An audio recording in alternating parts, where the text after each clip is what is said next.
membahas sisi lain informasi sampai ke akar permasalahan.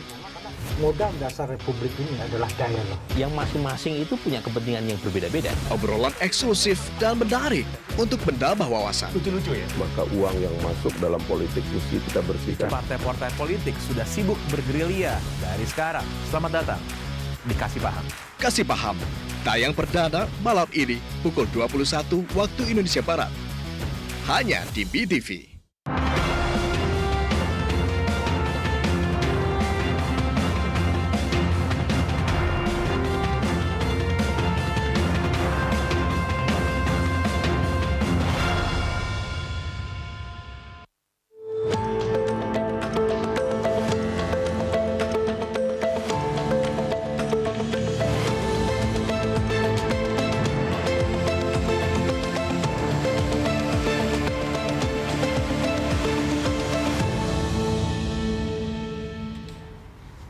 Halo, selamat malam pemirsa, saya Christian Grich. Anda menyaksikan episode perdana obrolan malam edisi kali ini. Kami akan menghadirkan obrolan, kami ajak Anda ngobrol mengenai KTT G20. Semua orang lihat sukses, dari Sabang sampai Merauke, Miangas sampai Pulau Rote, kita semua bangga. Tapi tentu kita bertanya-tanya, siapa yang berperan menyukseskan KTT G20?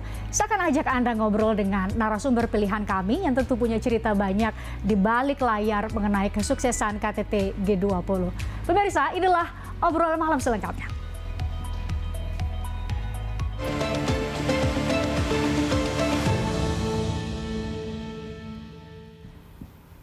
Sebelum saya ajak Anda berbincang dengan narasumber yang sudah kami undang di studio obrolan malam edisi kali ini, sore tadi kita menerima berita duka terjadi gempa yang mengguncang Cianjur.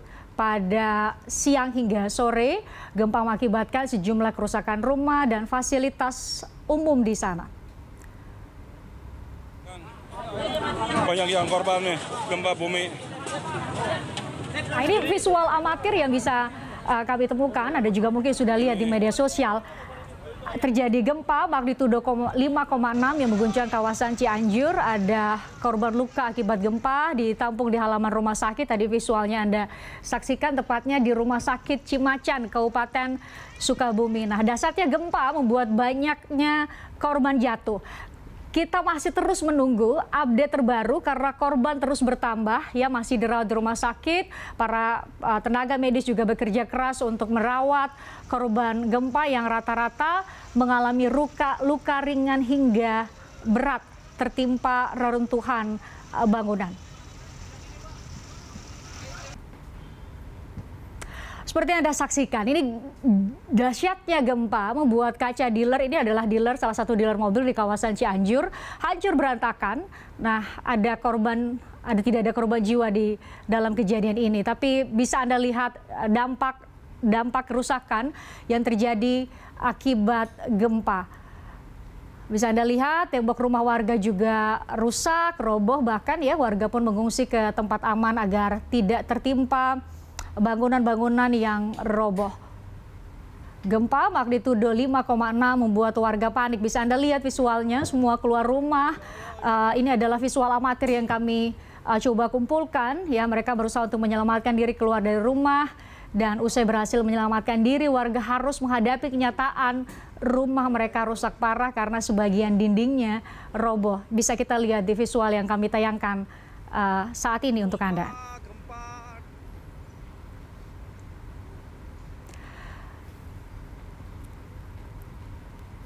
Guncangan gempa juga merusak sejumlah fasilitas. Ini yang Anda saksikan saat ini adalah gedung DPRD Cianjur.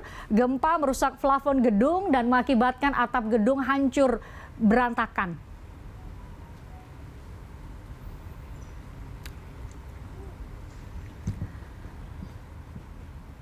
Nah, dasarnya guncangan gempa magnitudo 5,6 di Cianjur juga dirasakan di sejumlah daerah. Mungkin ada yang lagi nonton tadi sore sempat ketakutan mau keluar dari gedung tempat Anda berada. Bahkan di studio BTV sih kita ketakutan ya. Panik beberapa keluar gedung. Coba kita lihat visual di sejumlah daerah. Ada toko emas di ibu kota di pusat Cianjur ya. Ini hancur usai gempa magnitudo 5,6 menghantam.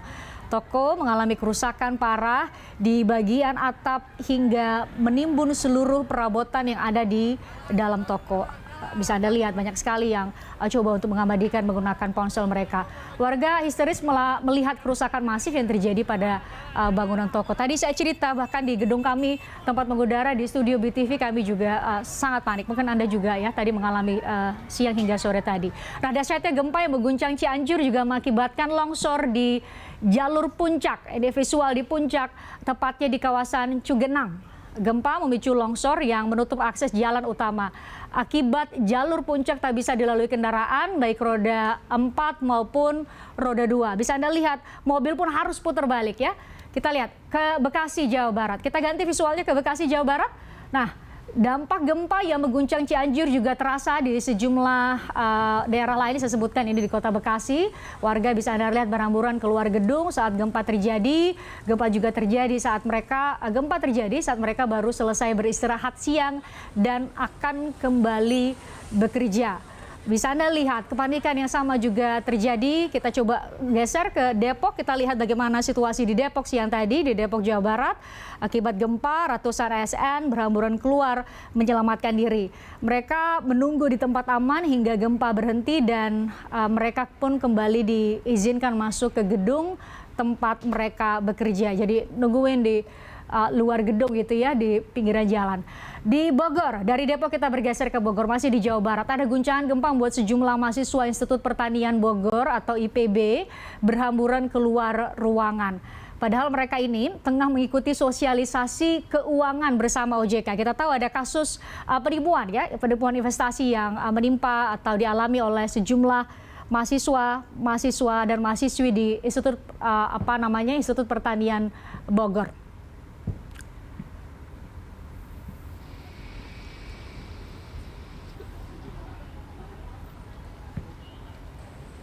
Kita berharap korban-korban yang saat ini mengalami luka bisa segera pulih, yang harus kehilangan nyawa kita doakan bisa mendapat tempat terbaik di sisinya dan keluarga yang ditinggalkan bisa mendapat penghiburan. Semoga bisa ditangani, diantisipasi gempa-gempa lain sehingga kita bisa meminimalisir para korban. Saya ajak Anda untuk mengikuti informasi lain ini terkait dengan kasus hukum terkait kasus peredaran gelap narkoba Irjen Pol Teddy Minahasa ditunda. Penundaan dilakukan setelah tersangka lain AKBP Dodi Prawira Negara tidak hadir Senin pagi. Saya tambahkan tadi seharusnya Teddy Minahasa dikonfrontir dengan tersangka lain. Nah, kita lihat visualnya. Menurut Polda Metro Jaya, otoritas di Polda Metro Jaya, AKBP Dodi Prawira Negara absen dalam agenda konfrontasi dengan dua tersangka lain karena alasannya sakit. Belum tentukan hari pengganti agenda konfrontasi antara Irjen Pol Teddy Minahasa dengan para tersangka lain. Visual yang Anda saksikan saat ini adalah pengacara Teddy Minahasa, Hotman Paris Hutapea, yang menunjukkan sejumlah dokumen. Jadi penyidik Polda Metro Jaya menyatakan Irjen Pol Teddy Minahasa sebagai tersangka dalam kasus peredaran gelap narkoba pada 14 Oktober 2022 lalu. Jadi ditetapkannya tanggal 14 Oktober 2022 lalu. Teddy diduga memerintahkan anak buahnya untuk menyisihkan barang bukti narkotika jenis sabu dari hasil pengungkapan kasus untuk diedarkan lagi. Dugaan sementara masih dalam tahapan penyelidikan dan penyidikan saat ini. Kita tunggu saja bagaimana kasus ini bergulir. Hotman Paris Hutapea, pengacara kondang yang menjadi salah satu pengacaranya.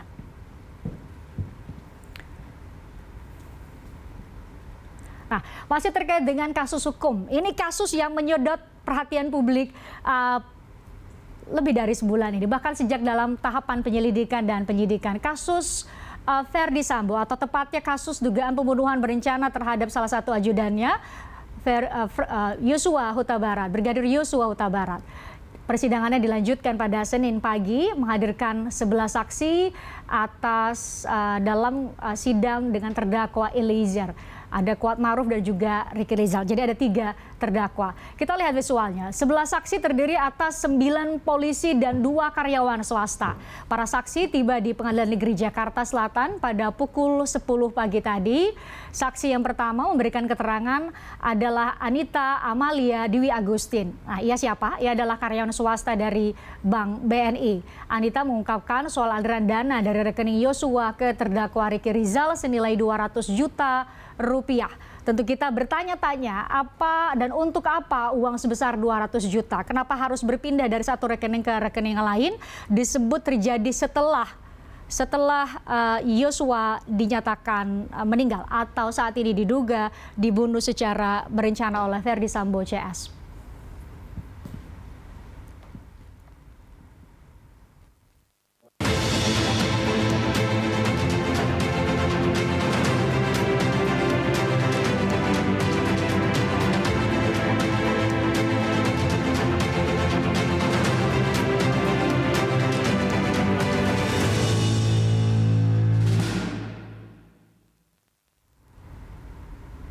Tadi saya sebutkan, kita semua bangga KTT G20 terselenggara, ada Leaders Declaration. Salah satunya adalah kita berkomitmen, Indonesia dengan negara-negara anggota G20 berkomitmen untuk kita transisi energi. Nah, salah satu wujud dari transisi energi itu adalah dengan menggunakan kendaraan listrik. Kita tahu, kita lihat, kita ikuti banyak sekali, lebih dari 1.000 mobil listrik yang digunakan di KTT G20 ini sebagai bentuk komitmen Indonesia dalam mewujudkan salah satu isu besar yang saya sebutkan tadi, yaitu transisi energi.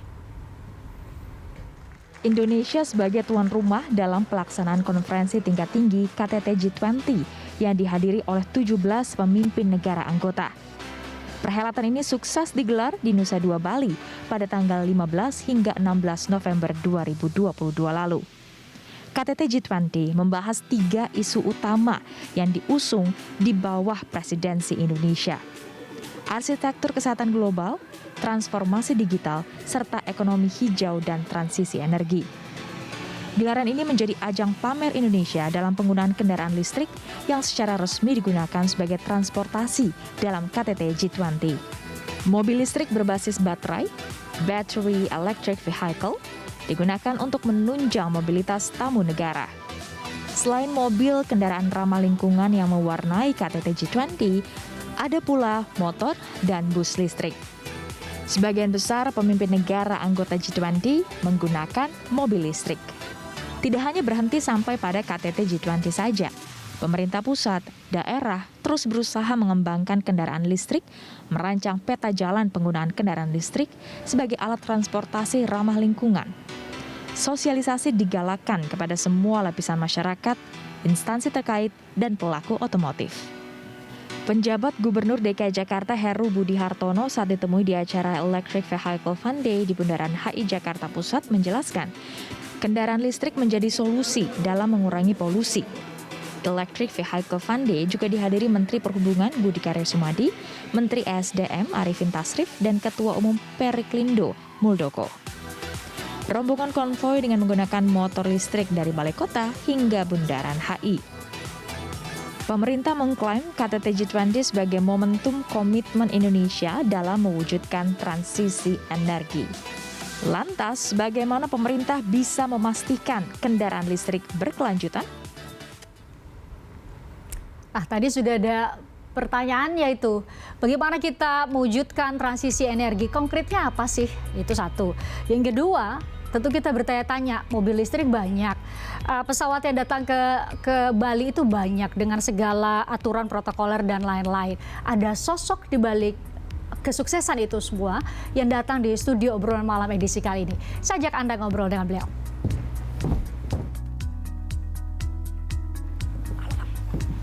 Terima kasih sudah hadir di studio BTV. Wah, saya pikir mau ganti kamera dulu baru nyebutin Pak Budi Karya. Pak Budi Karya, terima kasih sudah menjadi narasumber perdana di obrolan malam bersama saya. Terima kasih banyak. Saya tahu Anda masih tetap perlu istirahat sebenarnya. Karena Pak Budi itu berkantor kan KTT G20 sebelumnya ada B20, 13, 14, 15, 16. Itu yang kami tahu. Tapi persiapannya mulai kapan? Ya, saya persiapan dari Jakarta. Berapat dengan Pak Menko Maritim, tapi selama G20 8 hari kami di sana. Tapi anyway, saya ingin turut berduka cita dulu Ya, betul, Pak. kepada warga yang ada di Cianjur. Semoga yang meninggal mendapatkan tempat di sisi Allah Ta'ala, yang mendapatkan musibah sabar, insya Allah pemerintah akan take care semuanya itu, dan semua segera recover.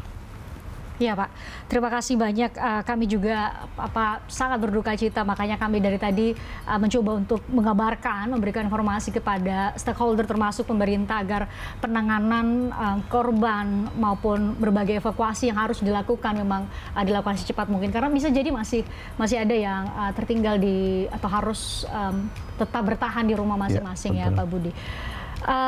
Tanpa mengurangi rasa duka cita kepada saudara-saudara kita di Cianjur, Pak Budi juga mungkin bisa cerita kebahagiaan yang kami rasakan, seluruh warga negara Indonesia saya yakin sangat-sangat bahagia dan bangga sekali.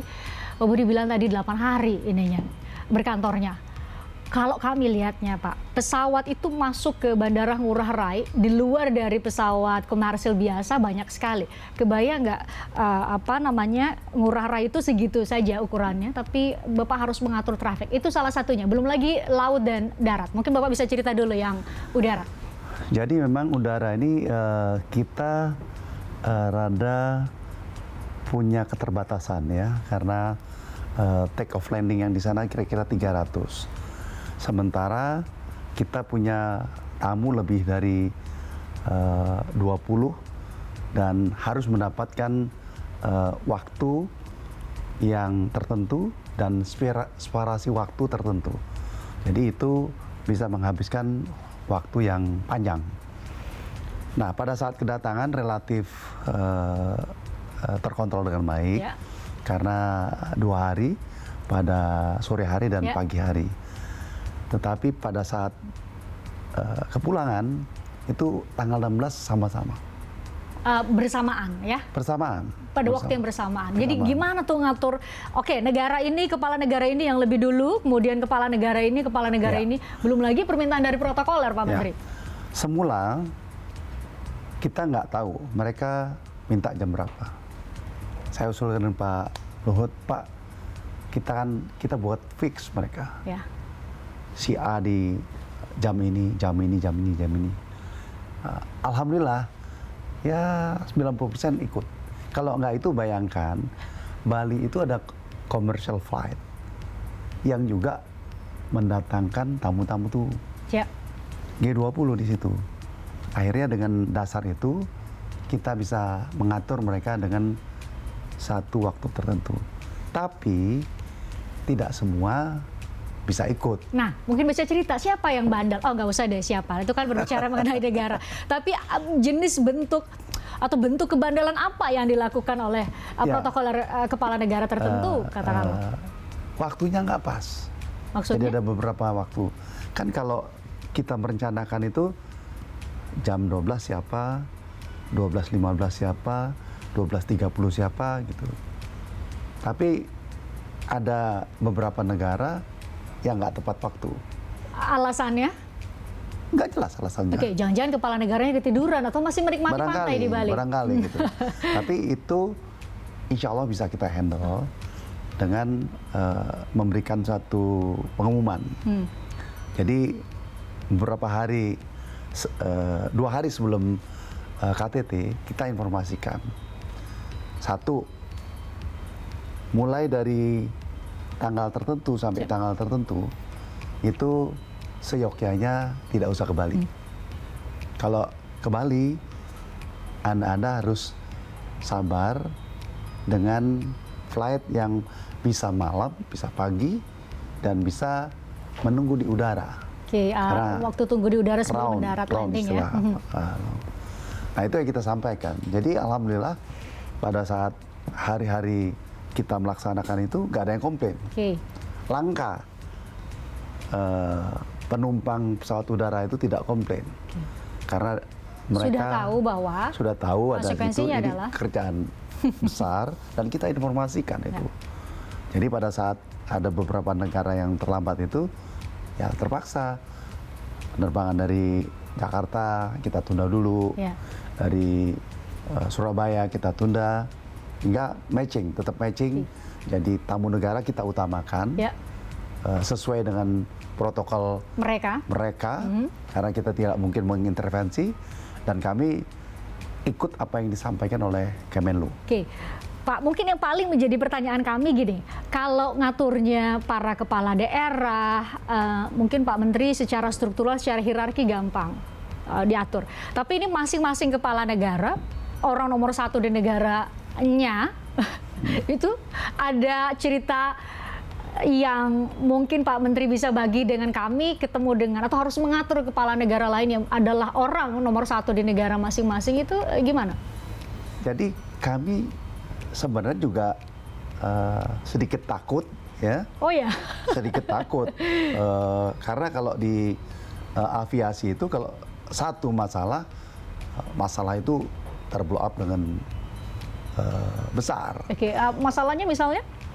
Misalnya keterlambatan yang lama, Ya. atau tidak dapat pesawat, atau pesawatnya jelek. Tapi kan kita sudah action dulu, Anda harus lakukan itu. Nah, kepala negara ini kan memang satu, memang jamnya tertentu. Ya. Tapi juga butuh security. Dia buat jam-jam tertentu yang sedikit tidak pasti, supaya security-nya lebih terjamin gitu. Oh, misalnya bilangnya jam 10, biasanya memang sengaja digeser supaya tidak diketahui oleh banyak orang bahwa mau jalan jam 10. Itu satu. Belum lagi kalau yang bawa pengawal banyak, Pak. Itu tidak hanya satu pesawat kan yang dipakai? Ya. Jadi baru kita tahu setelah itu, sebenarnya mereka satu negara tidak lebih dari 2 atau 3. Tiga pesawat? 3 pesawat, Okay. itu wide body, yang kapasitasnya 400 orang itu. Hanya 3, ya udah kita terimalah itu. Tapi waktu pulang, ada yang 9 pesawat. Ada beberapa negara. Artinya apa? Banyak pengawal-pengawal atau anggota daripada negara itu datang pakai komersial, pulangnya sama-sama. Oke, satu itu datang pakai komersial atau jangan-jangan jauh lebih dulu untuk mengamankan Bali atau memastikan Bali aman, baru kepala negaranya datang. Wah, saya baru ke Bali beberapa minggu lalu, jangan-jangan saya pernah ketemu sama salah satu pengawal. Pasti ketemu lah. Oh, pasti ketemu dengan kepala negara lain. Oke, itu satu cerita. Cerita yang lain mungkin kami mau nanya, kalau kami sih bangga sekali ya Pak, baru lihat. Mungkin bagi orang yang tidak terlalu familiar dengan mobil listrik karena cukup langka di jalanan, karena belum semua yang punya, ada 1.000 lebih ya Pak, mobil listrik ya, yang dipakai di KTT G20. Mungkin saya juga pengen dapat cerita dari Pak Budi Karya sih soal itu. Jangan dijawab dulu, kita jeda dulu boleh ya? Oke, kami akan jeda dan saya akan tanyakan banyak hal lagi kepada Menteri Perhubungan Budi Karya Sumadi. Tetaplah bersama kami di Obrolan Malam.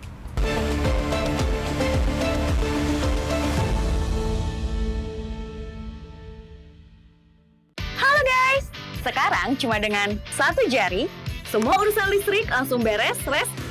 Ini dia, PLN Mobile. Kalau cuma gangguan aja sih, nggak usah panik. Tinggal tap menu pengaduan, cus petugas PLN-nya langsung datang. Atau mau isi token, pasang listrik baru, atau mau ubah daya, atau cek hitungan listrik. Urusan listrik, serahin aja ke PLN Mobile. Aku pikir semua air mineral itu sama. Le Mineral itu beda, lebih fresh dari yang lain. Le Mineral memang berbeda, mengandung mineral esensial, dikemas menggunakan 3 proteksi berlapis. Segernya. Le Mineral. Le Mineral beda banget. Lebih smooth, lebih segar. Le Mineral memang berbeda, mengandung mineral esensial, dikemas menggunakan 3 proteksi berlapis. Bikin badan lebih enteng. Le Mineral. Buat apa antri ketemu dokter seharian? Kalau bisa konsultasi lewat genggaman. Dengan aplikasi My Siloam, kami memudahkan Anda membuat janji, berkonsultasi online, hingga memastikan resep obat sampai di rumah Anda. Siloam Hospitals, yang berarti segera kembali.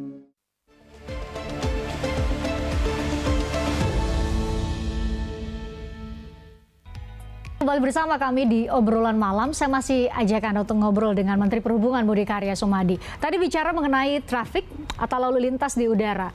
Bagaimana dengan di laut dan juga di darat? Mungkin laut dulu. Mungkin Pak Budi juga bisa konfirmasi benar Kepala Negara Amerika Serikat Joe Biden justru nginap di kapal ya Pak, betul? Itu saya rasa enggak. Oh enggak ya? Enggak. Berarti sampai saat ini belum terkonfirmasi? Ya. Tapi ada yang datang delegasi atau tim pengamanan yang datang lewat laut? Ada, tapi tidak terlalu banyak. Jadi terlalu banyak. kita bisa exclude tidak termasuk laut. Tidak termasuk laut. Berarti sekarang darat Pak? Ya. Mungkin bisa cerita. Jadi untuk memanage KTT itu G20, saya bekerja 8 hari, relatif 24 jam karena stay dekat hotel, ini mondar-mandir ke lapangan. Karena mereka bisa datang jam 12 malam, pulang juga jam 1 malam, jadi teman-teman harus kita temenin gitu. Dan Pak Menteri menerima? Ada di bandara? Saya selain bertugas mengontrol teman-teman yang ada di bandara, saya beberapa menerima tamu-tamu negara. Kita beberapa menteri dapat tugas itu. Jadi, tapi karena G20-nya akses ya, jadi capeknya nggak kerasa gitu. Nah itu. Ini nih kalimat yang menyenangkan nih, karena G20 sukses capeknya nggak kerasa. Bapak bisa bilang 24 jam ya, harus ya standby. Harus begitu. Kita stay di posko, ada posko, siap dengan laporan-laporan baik di iPod maupun di handphone. Siapa yang datang, siapa yang pergi, apa yang punya problem. Kalau ada problem, kita langsung ke lapangan, lihat apa yang terjadi. Lalu kita diskusikan solusinya seperti apa. Jadi ini kita lakukan dengan intens. Dari persiapan itu, kedatangan kepala negara mana yang paling perlu pengaturan? Saya harus perhalus katanya. Perlu pengaturan yang luar biasa, perlu fokus Bapak, perlu energi banyak dari Bapak dibanding dengan negara lain. Ya, terutama negara-negara anggota. Ya, karena anggota itu kita berikan privilege ya, seperti Jerman, Amerika, Italia, itu mendapat pengaturan yang khusus. Khususnya dalam bentuk? Dalam bentuk waktu, ya, waktu. Tapi kita juga memberikan toleransi pada mereka. Dan biasanya mereka dapat waktu di jam-jam berapa, Pak? Jadi pertama kali saya tetapkan kedatangan itu dari sore sampai malam. Ada yang senang malam, jam 1 baru datang, atau sebaliknya pulang jam 1. Itu kan kita harus menunggu gitu. Jadi negara-negara anggota terutama, tapi negara-negara sahabat seperti Thailand, Singapura juga kita treat dengan baik. Itu mungkin relatif tidak terlalu sulit karena perbedaan waktu kita dengan negara-negara tetangga tidak terlalu jauh ya Pak ya. Mungkin yang minta jam 1 itu karena mungkin negaranya bisa beda 12 jam. Ya, kalau dari Eropa mereka start di sini jam 1 sampai sana kan siang. Betul. Jadi di malam mereka bisa istirahat.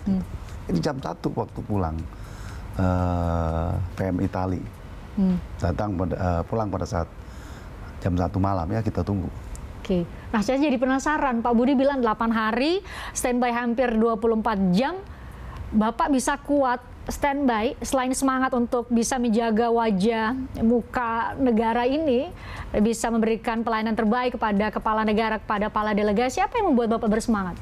Ya, satu, Pak Presiden. Ya, Pak Presiden itu bersemangat banget dan menyampaikan kepada kami pembantunya, kita harus sukses. Bahkan kalau saya 8 hari saat KTT, Pak Presiden 1 minggu sebelumnya 3 hari di sana, dilihat satu-satu. Dicek satu-satu? Cek satu-satu. Wow. Semuanya apakah ini disiapkan dengan baik. Saya bagian nyiapin bandara juga, beberapa ada yang kurang, ya kita ganti.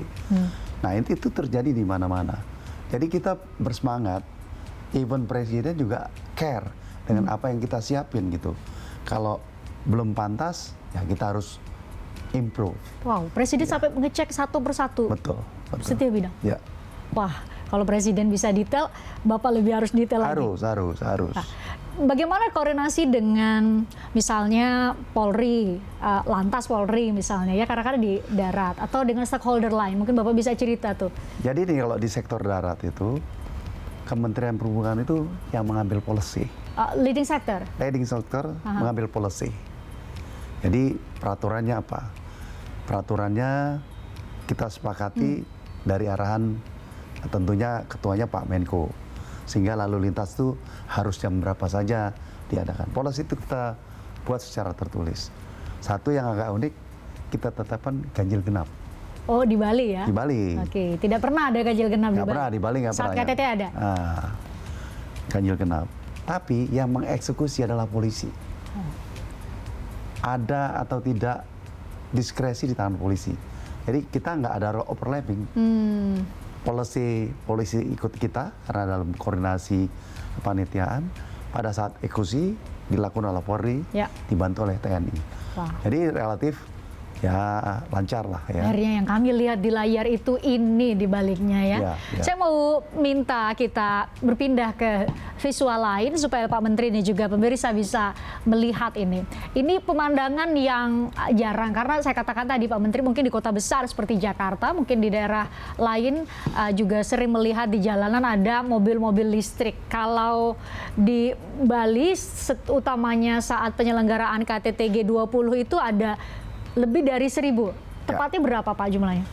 Ya hampir 1.000. Karena itu terdiri dari mobil listrik yang dimiliki oleh Indonesia. Beberapa negara menyumbangkan mobil listrik dan beberapa kepala negara menggunakan mobil-mobil khusus.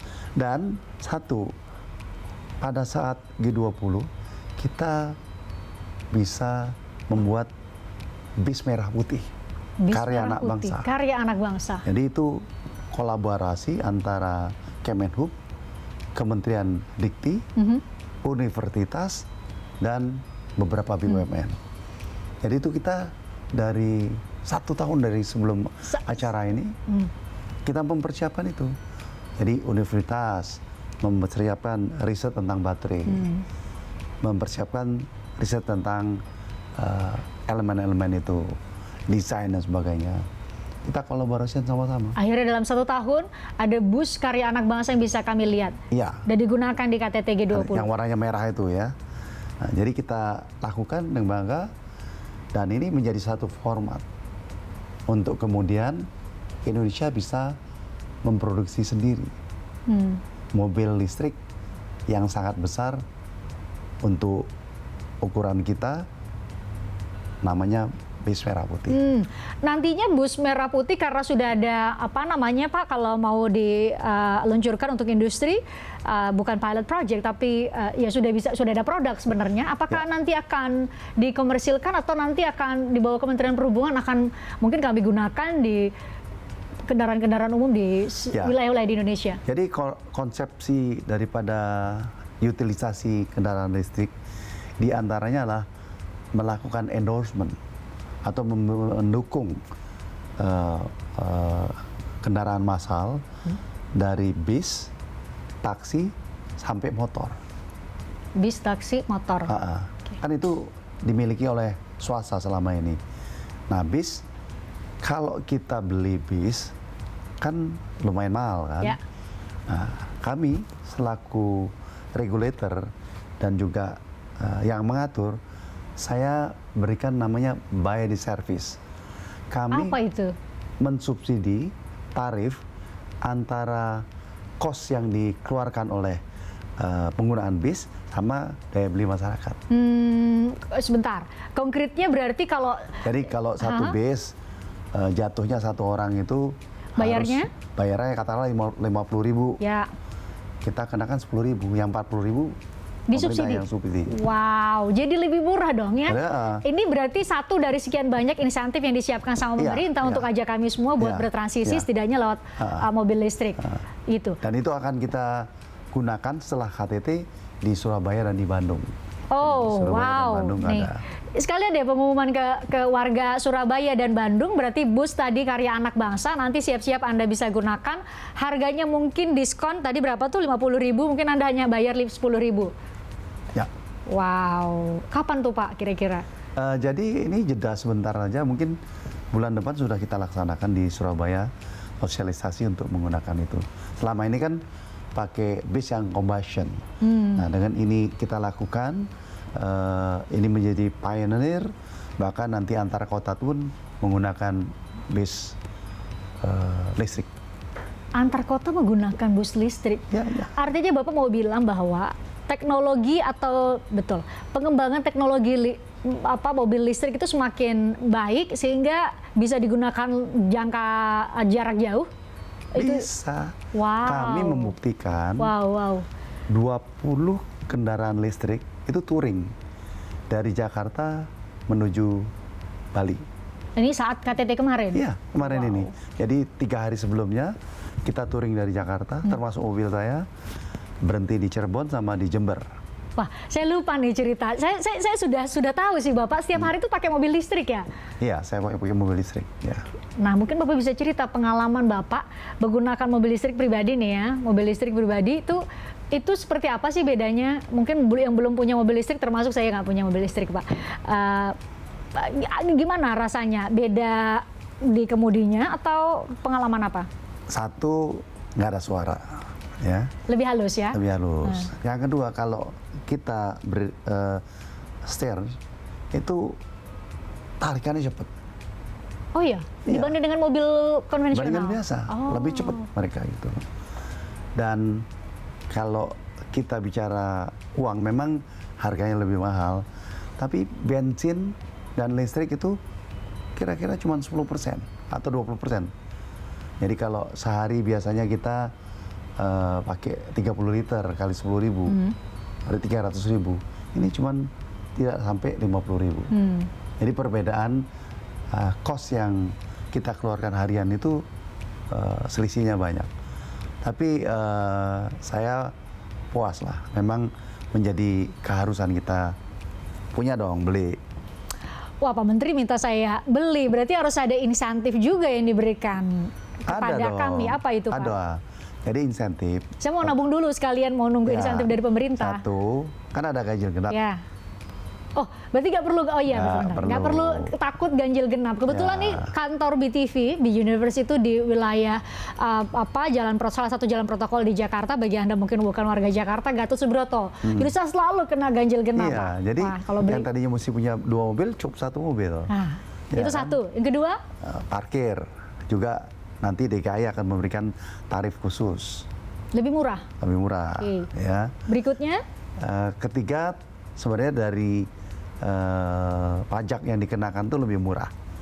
Walaupun kumulasi lebih mahal karena memang mobilnya lebih mahal. Dan one day atau next year lah ya. Next year? Tahun depan dong? Akan ada subsidi. Dalam bentuk? Dalam atau bentuk sebesar? tunai bagi mereka yang membeli. Berapa besaran insentif Besarannya itu? lagi digodok.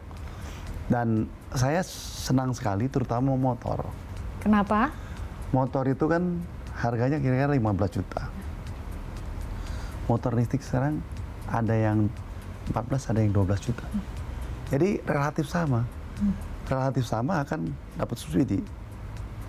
Jadi lebih murah nanti. Lebih murah. Lebih murah. Kita keluar modal banyak di awal, tapi nanti di dalam operasionalnya, kesehariannya itu jauh lebih murah. Lebih murah. Ditambah dengan berbagai insentif yang diberikan oleh pemerintah. Oke.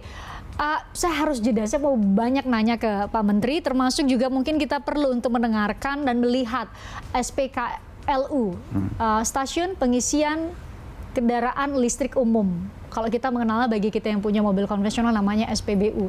Kita sebenarnya ingin tahu juga ya, itu gimana rasanya menggunakan listrik, tenaga listrik. Pak Menteri sudah biasa karena setiap hari pakai mobil listrik. Sesaat lagi di obrolan malam.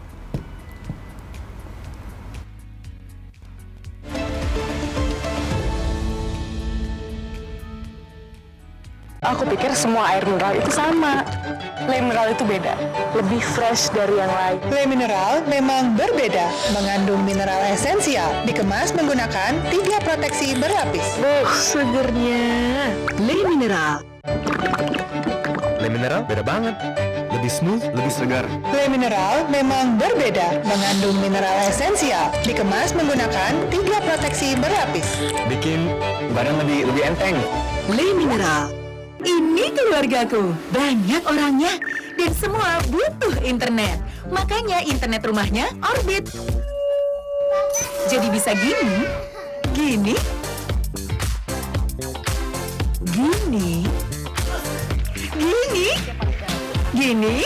dan bikin aku happy gini. Soalnya Orbit hemat di kantong, mudah diatur, dan dapat kuota lagi. Karena Orbit ikut maumu.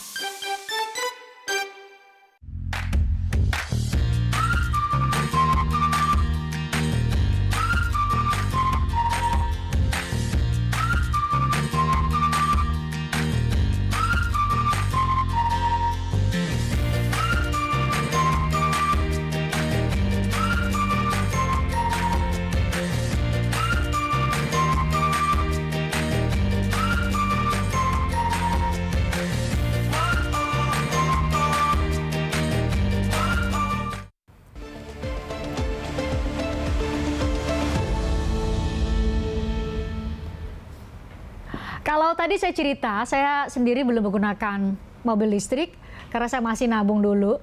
Tapi tadi kalau mendengar berbagai insentif yang diberikan sama pemerintah, kayaknya harus mikir-mikir untuk nabung lebih disiplin lagi buat beli mobil listrik.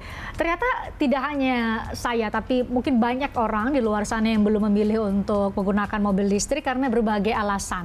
Kami coba tanya ke beberapa warga di Jakarta, apa alasan mereka belum bermigrasi menggunakan mobil listrik dari mobil konvensional. Kita ikuti berikut ini. Masih ada yang bukan listrik sih, maksudnya yang itu masih ada. Jadi kemungkinan kayak ada rasa pengen ngerasain listrik, cuma kayak dari segi uang juga masih belum ini kan. Jadi masih pengen yang ada aja gitu. Yang saya tahu sih banyak teman-teman saya yang udah memakai kendaraan listrik, itu lebih irit, jauh lebih irit daripada yang maksudnya yang masih mesin kan. Itu jauh lebih irit gitu, cuman ya ada rasa pengen coba gitu, cuman ya nantilah ke depannya. Mungkin bisa aja karena semakin banyak orang yang pakai gitu ya Mas ya. Karena kan teknologi juga udah semakin canggih, ke depannya juga mungkin udah akan listrik semua kan.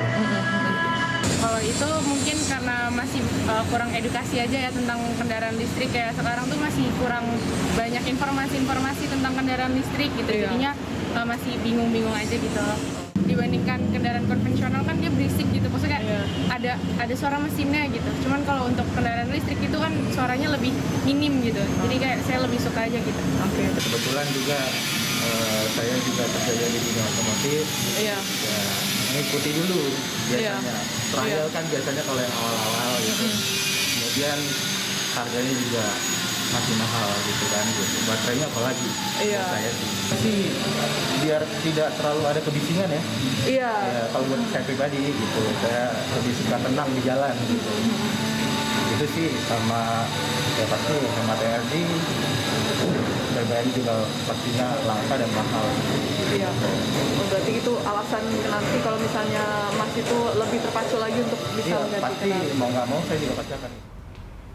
Ya, masih beragam alasannya. Ya, mungkin mudah-mudahan dengan segala kemudahan yang diberi sama pemerintah melalui salah satunya Pak Budi Karya di Kementerian Perhubungan, mungkin akan lebih banyak lagi yang bermigrasi. Kita bantu dua tujuannya. Ini memang butuh kontribusi kita semua. Satu, kita transisi energi untuk bisa lebih ramah lingkungan. Yang kedua, Pak, kita untuk mengatasi krisis energi ya, Pak ya, kita coba untuk cari sumber-sumber energi yang lebih ramah lingkungan.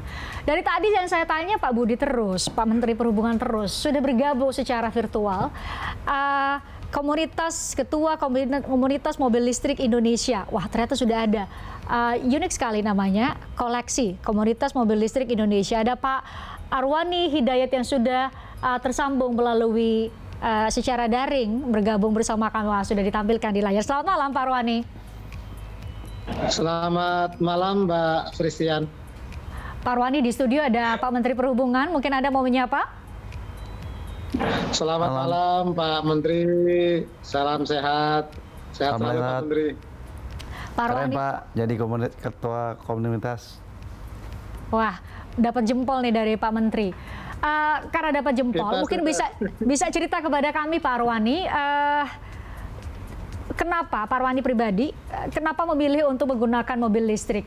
Di saat mungkin sebagian besar kami belum memilih untuk menggunakan mobil listrik. Mungkin bisa cerita itu dulu sebelum kita cerita mengenai koleksi. Iya, menggunakan mobil listrik memang bagian dari pilihan ya, bagian dari pilihan hidup. Ada yang dari kawan-kawan ini awalnya karena insentif non fiskal, tapi ada juga yang memang sudah berpikir ke arah bagaimana ikut berpartisipasi dalam menghijaukan lingkungan. Nah, saya termasuk yang kedua ini karena saya pernah pakai di negara lain, salah satu mobil listrik di 2016-2018, sehingga ketika pulang saya harus punya gitu. Ternyata harga kan tadi memang masih mahal, begitu keluar yang lebih murah, saya baru bisa beli begitu, Mbak. Wah, kayaknya saya masuk kelompoknya Pak Arwani nih. Kita tunggu yang lebih murah lagi deh dari Pak Arwani. Saya mau transisi, bantu untuk berkontribusi untuk transisi energi, salah satunya dengan membeli mobil listrik. Tapi nanti masih nabung. Pak Arwani, mungkin Anda bisa cerita koleksi ini, kemudian Pak Arwani berarti bertemu dengan lebih banyak lagi sosok-sosok, figur-figur yang punya visi yang sama dengan Pak Arwani di koleksi. Bapak bisa cerita bagaimana kiprah koleksi selama ini? Iya, jadi mungkin saya koreksi dulu ya. Koleksi kalau kita dipanjangkan itu komunitas mobil elektrik Indonesia. Mobil Nah, elektrik kita sudah Indonesia. hampir ya elektrik Indonesia, kita sudah hampir 2 tahun berkiprah di Indonesia. Jadi kita termasuk generasi pertama yang sejak adanya Perpres 55 kemudian semangat untuk ikut membeli mobil listrik. Nah, setelah membeli mobil listrik, kita sering bertemu di forum-forum media sosial. Kita punya visi yang sama, misi yang sama. Kemudian kita tergabung dan kemudian kita sepakat membentuk perkumpulan. Alhamdulillah kita satu-satunya perkumpulan yang sudah berbadan hukum dan kita juga aktif di kegiatan-kegiatan ini, Mbak. Oke, sudah berbadan hukum, wow. Betul. Ya, Pak kita Arwani. Yes. Ya, dilanjutkan dulu Pak Arwani. Kita sudah sekitar yang aktif sekitar 120-an orang yang aktif dalam kampanye untuk penggunaan mobil listrik atau moda transportasi berbasis baterai. Oke, saya koreksi tadi ya, berarti komunitas mobil elektrik Indonesia. Oh iya ya, Yes. itu dari elektrik. Wah, ini salah nih kita harus koreksi, komunitas mobil elektrik Indonesia. Pak Arwani, mumpung masih ada, kita berkesempatan bertemu melalui udara dengan Menteri Perhubungan, mungkin ada yang mau Anda tanyakan kepada Pak Budi Karya? Ya Pak Menteri, jadi keberadaan kami, koleksi ini memang pertama sebagai forum silaturahmi di antara pemilik, pengguna, pemerhati mobil listrik. Kemudian yang kedua, kami juga memang menjadikan koleksi ini sebagai forum sharing dan berbagi pengetahuan dan pengalaman kami menggunakan mobil listrik. Nah, yang ketiga ini sebetulnya Pak Menteri yang sangat penting bagi kami. Kami ini memang mengawal kebijakan-kebijakan pemerintah terkait dengan percepatan penggunaan moda transportasi berbasis baterai atau mobil listrik atau motor listrik. Jadi kami melakukan advokasi dan kami juga siap menjadi mitra pemerintah dalam ikut juga merumuskan kebijakan-kebijakan dan mensukseskan elektrifikasi moda transportasi di Indonesia. Oleh karena itu Pak Menteri, sebetulnya kami ada satu hal yang perlu mungkin harus ditindaklanjuti oleh pemerintah dalam kaitannya dengan transisi ini untuk mensukseskan program elektrifikasi moda transportasi. Jadi stakeholder yang ada di dalam program ini banyak kan Pak Menteri, ada Kementerian Perhubungan, Kementerian Keuangan, Kemenko Marves dan SDM dan lain sebagainya, Pak. Nah, kami memang salah satu sisi advokasi kami belum melihat perlu adanya satu tim yang melakukan evaluasi terhadap suksesnya program ini. Tadi yang sudah disampaikan Mbak Christian terkait dengan harga mobil listrik yang justru semakin mahal. Harapan kami sudah 2 tahun, 3 tahun, terutama setelah Perpres ini jalan, mudah-mudahan kami berharap lebih murah gitu. Nah, kami sudah benchmarking ke beberapa negara terhadap mobil-mobil yang dijual di Indonesia, dan perbandingannya di beberapa negara ternyata kita sangat mahal, sangat mahal. Dari berbagai merek kita sangat mahal, sehingga masyarakat kita belum tertarik dan tidak terjangkau untuk berminat membeli mobil listrik. Barangkali mungkin itu Pak Menteri yang menjadi harapan kami, para pemilik pengguna maupun calon pengguna pemilik mobil listrik. Nah, sama nih suaranya sama saya Pak Menteri, harganya masih tinggi dan ternyata Pak Arwani cerita ya kalau dibandingkan negara-negara lain kita masih lumayan mahal. Mungkin tengah ada kebijakan yang tengah digodok untuk membuat kami bisa beli mobil listrik dengan harga yang lebih rendah dibanding sekarang, Pak Menteri? Jadi pertama saya mengapresiasi Pak Arwani voluntary ya sebagai ketua ya asosiasi. Dan bagi saya itu satu kegembiraan. Satu kali kita bikin touring ya, nggak usah jauh-jauh. Tapi kegembiraan itu pasti kita bisa rasakan bersama. Kemarin hari Minggu saya touring naik Vespa. Di sekitar Jakarta, touring Vespa yang konversi. Nah itu bersama Menteri SDM, bersama Gubernur DKI, bersama Pak Muldoko, menunjukkan pemerintah itu concern tentang mobil atau motor listrik. Dan apa yang ditanyakan sebenarnya itu juga menjadi aim kita, menjadi tujuan kita. Karena memang ini belum bisa terjadi karena economic of skill-nya belum tercapai. Nah oleh karenanya sekarang ini beberapa merek sudah akan diproduksi dalam negeri. Di dalam negeri. Dalam negeri. Artinya harganya bisa lebih terjangkau dibanding sebelumnya. Dan untuk diproduksi dalam negeri kita mensyaratkan juga TKDN itu harus mendekati 50%. Nah, insya Allah dalam tahun depan itu harganya akan signifikan menurun. Oke, Pak, ibu-ibu, bapak-bapak, mungkin sebagian masyarakat nggak tahu tuh TKDN apa. Mungkin Bapak bisa cerita TKDN itu apa? Hubungannya dengan harga apa? Satu, TKDN itu adalah bagian komponen dari dalam negeri. Jadi katakanlah bagian tertentu pintu dibuat dalam negeri atau sasis dibuat dalam negeri. Nah itu harus 50%. Itu menjadi satu keharusan. Sehingga pada saat kita melakukan satu produksi, satu sisi kita memberikan lapangan kerja bagi masyarakat, tapi one day ini menjadi satu keunggulan karena negara tetangga kita belum mulai. Jadi kita bisa ekspor nanti. Menjadi pelopor ya? Jadi pelopor. Kita bisa ekspor ke mereka, ke negara-negara tetangga. Wow. Pada saat kita mencapai satu skala ekonomi yang baik. Ya. Ingat bahwa populasi kita banyak, sehingga kemungkinan daripada pasarnya juga baik. Oke. Saya mau pertajam lagi tadi, saya mau bantu Pak Arwani untuk dapat jawaban dari pertanyaannya. Jadi kapan kira-kira harga mobil listrik lebih murah lagi di Indonesia? Mungkin Bapak bisa sebut tahun depan, beberapa tahun lagi. Saya pikir tahun depan sudah akan tahun lebih depan? Murah. Wow. Apa? Satu, pabriknya mulai berproduksi. Yang kedua, ada subsidi dari pemerintah bagi mereka yang memiliki. Jumlahnya nanti Ibu Menteri Keuangan yang tahu itu ya. Tapi motor sama mobil akan dilakukan subsidi bagi mereka yang membeli.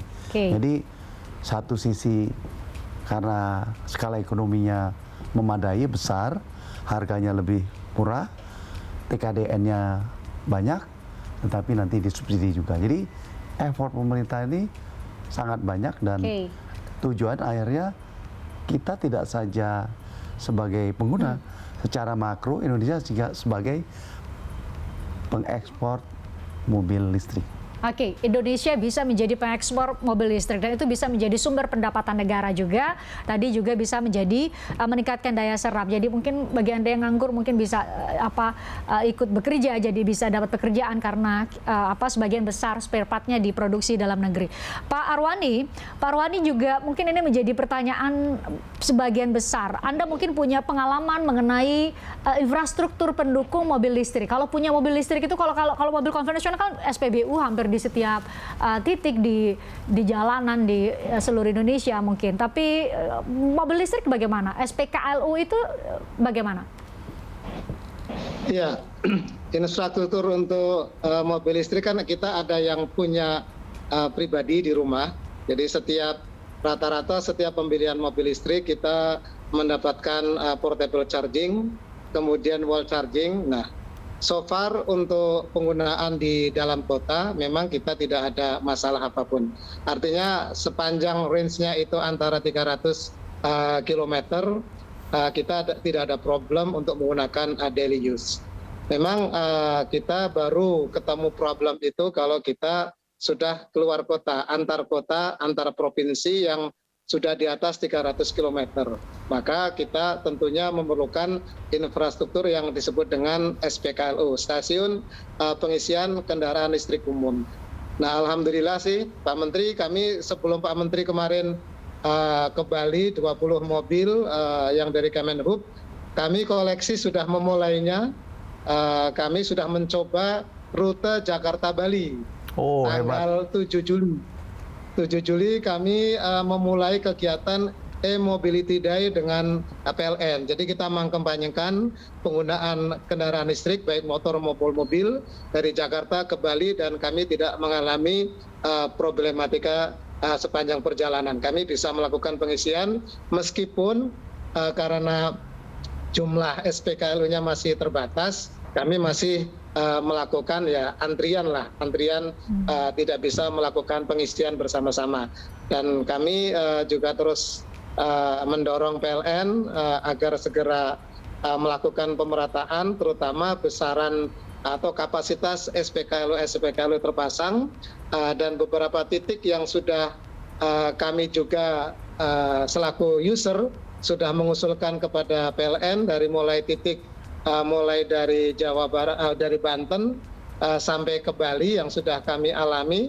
Dari jalur tengah, jalur selatan kita sudah mengusulkan kepada PLN selaku user dan PLN selaku pemasangnya gitu yang punya SPKLU, dan insya Allah untuk tahun depan pasca G20 sudah lebih banyak lagi daripada kemarin kita melakukan perjalanan ke Bali. Insya Allah sudah banyak dan jangan khawatir lah. Kami sudah mengalami itu, Jakarta Bali tanpa problem. Kita sudah kita harapkan touring sudah berhasil Jakarta Bali, tapi kita harapkan di daerah-daerah lain di Indonesia juga semakin tersedia infrastruktur, maupun tentu tidak hanya Kementerian Perhubungan sendiri tapi semua stakeholder yang punya kontribusi untuk itu. Pak Arwani, semoga kita bisa ngobrol banyak di lain kesempatan, tapi senang sekali Bapak bisa berbincang langsung dan bertanya langsung pada Pak Menteri. Pak Menteri juga bisa tahu bahwa saat ini sudah ada komunitas mobil elektrik Indonesia yang dengan semangat kebersamaan untuk mengkampanyekan kita bertransisi energi menuju energi yang lebih ramah lingkungan. Pak Arwani, Anda sehat selalu. Terima kasih sudah bergabung di obrolan malam edisi kali ini. Sama-sama. Kita jumpa lagi di lain kesempatan ya, Pak. Terima kasih. Saya jeda. Usai jeda saya akan kembali ngobrol dengan Pak Menteri karena pertanyaannya adalah usai KTT G20 kita lihat secara demonstrasi menggunakan mobil listrik, konkretnya selanjutnya apa kira-kira? Kita nggak berhenti sampai di situ kan Pak Menteri? Pak Menteri sudah ngangguk-ngangguk. Jawabannya lebih lengkap di obrolan malam sesaat lagi.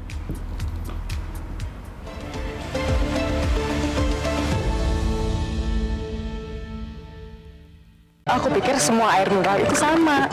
Le mineral itu beda, lebih fresh dari yang lain. Le mineral memang berbeda, mengandung mineral esensial, dikemas menggunakan 3 proteksi berlapis. Segernya. Le mineral. Le mineral beda banget. lebih smooth, lebih segar. Le Mineral memang berbeda, mengandung mineral esensial, dikemas menggunakan 3 proteksi berlapis. Bikin badan lebih enteng. Le Mineral.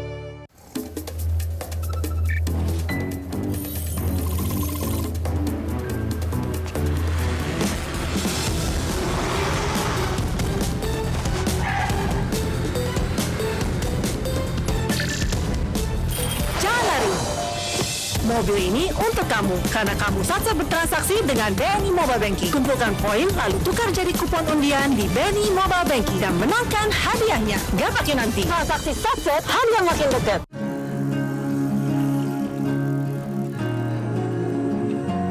Pak Dokter? Hey. Saat terbaik untuk bertemu dokter lagi, bukanlah di rumah sakit. Untuk itu, tim dokter Siloam melakukan pemeriksaan dan diagnosis yang cermat agar Anda pulih lebih cepat. Siloam Hospitals, yang berarti segera kembali.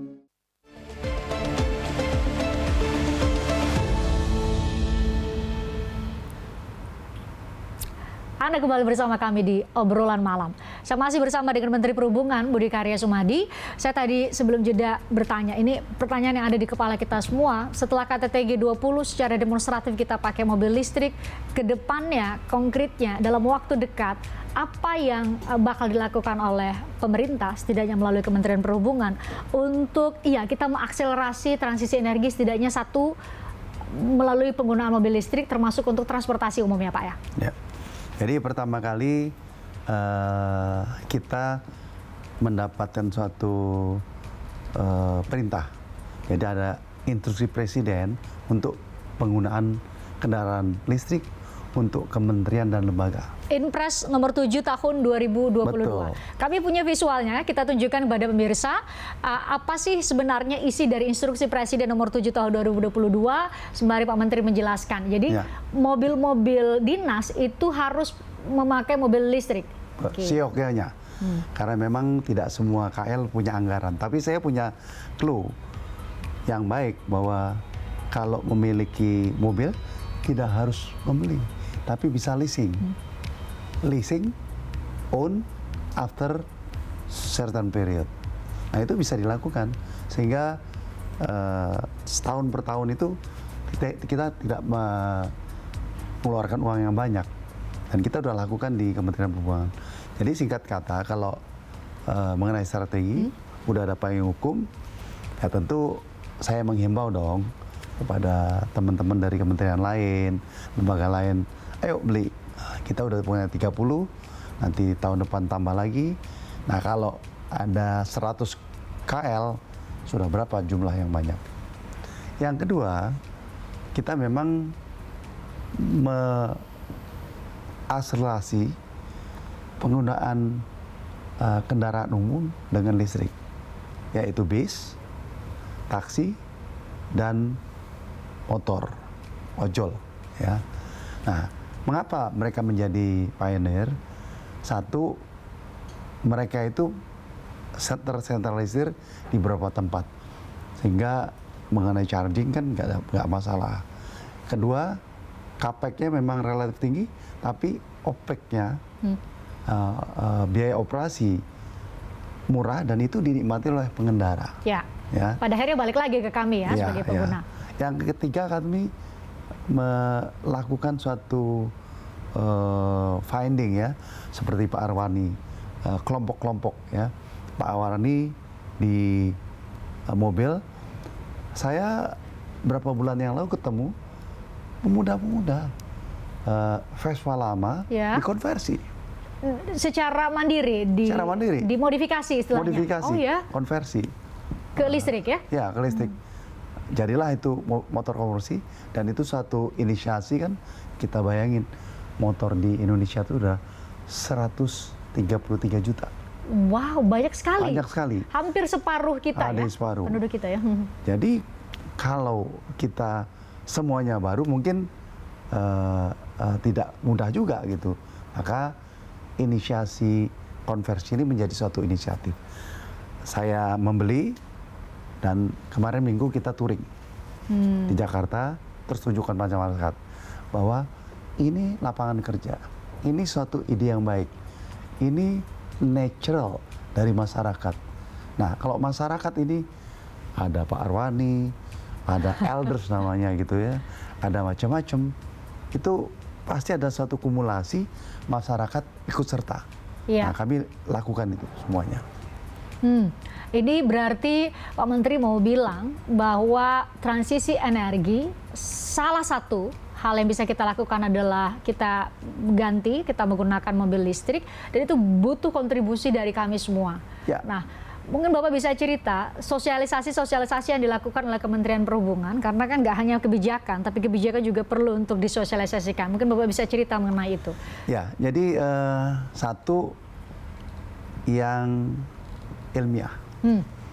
Kami menggandeng universitas untuk setiap universitas mengadakan seminar, mengadakan talk show agar pemikir-pemikir ini mindsetnya sama. Bahwa namanya mobil listrik itu keniscayaan. Ya. Lalu nggak cukup itu, masyarakat umum kan. Masyarakat umum ini kan biasanya tergantung dia lihat apa. Ya. Bagaimana kita membuat tontonan itu. Dan kita juga undang kemarin Andri Taulani kita ajak. Key opinion leader, para public figure ya, untuk bisa menyosialisasikan itu ya. Nah, kita secara rutin mengadakan pameran-pameran, baik dilakukan oleh dealer maupun kita. Dealer mengadakan ada pameran waktu itu, saya yang membuka. Tapi ada juga kelompok-kelompok kita ajak, sehingga masuk ke masyarakat, masuk dalam Car Free Day, mereka lihat apa yang dilakukan itu. Ternyata seorang Andri atau seorang pelaku-pelaku konversi itu anak muda. Wow. Anak muda yang lifestyle-nya itu anak muda banget gitu loh. Tapi mau mengorbankan waktunya untuk berdedikasi itu. Bahkan nanti ada touring dari mereka bulan Februari, mereka mau ke Swiss. Menggunakan motor listrik. Ya. Butuh sosialisasi, tapi senang mendengarnya ketika Pak Menteri punya cerita bahwa tidak hanya kelompok usia tertentu, tetapi juga anak-anak muda yang sudah mulai muncul kesadarannya untuk menjaga bumi kita, tempat kita bersama-sama tinggal, hidup, dengan cara setidaknya langkahnya adalah dengan bermigrasi menggunakan kendaraan listrik. Itu mobil, motor, atau transportasi umum dengan menggunakan listrik. Bahan bakar konvensional kita tinggalkanlah karena tidak ramah lingkungan. Pak Menteri, saya mau mengucapkan terima kasih banyak. Bapak sudah hadir di episode perdana obrolan malam edisi kali ini. Cerita banyak mengenai keberhasilan di balik cerita di balik layar yang kita lihat. Kami bangga sekali Pak Menteri. Kami mau mengucapkan terima kasih sudah sangat-sangat berkontribusi untuk menyukseskan KTT G20. Kami semua sangat bangga. Pak Menteri, sehat selalu. Terima kasih sudah hadir. Terima kasih. Saya juga terima kasih kesempatan untuk mensosialisasikan kendaraan listrik. Sama-sama. Kita senang bisa hadir dan menggunakan frekuensi publik untuk bicara hal yang sangat penting. Saya juga mengucapkan terima kasih spesial untuk Anda, pemirsa, sudah menyaksikan obrolan malam edisi perdana kali ini. Saya Fristian Grich, saya besok akan mengajak Anda untuk ngobrol dengan narasumber-narasumber pilihan kami. Terima kasih sudah menyaksikan kami. BTV Bersatu Menginspirasi. Sampai jumpa.